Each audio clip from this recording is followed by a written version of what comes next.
I read While Justice Sleeps by Stacey Abrams in June of 2021. I picked this book up totally on a whim. I was like, I'm probably not going to get into it. Like, it'll probably be an early DNF, you know?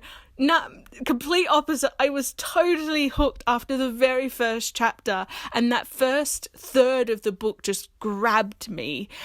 I thought that the blending of different topics was actually really well done. You know, this touches on the Supreme Court, the American government, conspiracy theories, international business relations, weaponized genetics. You know, this had a lot going on and it could have really easily pulled apart the plot, but Abrams did well not to be swamped by her own story.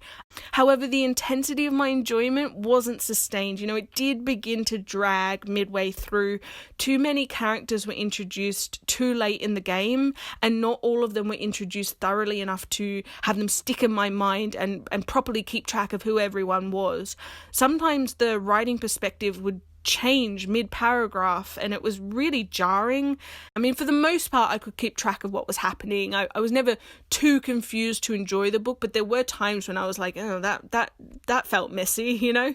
And sometimes there was also overly lawyerly writing that my eyes just completely glazed over. Again, I don't think I missed anything essential out of the book, but it is kind of annoying to be confronted with so much legalese, especially as we were getting to the climactic parts of the book. So while I found some of the writing a bit messy, especially in the latter half of the book, I was impressed with her ability to sustain the plot that she had created.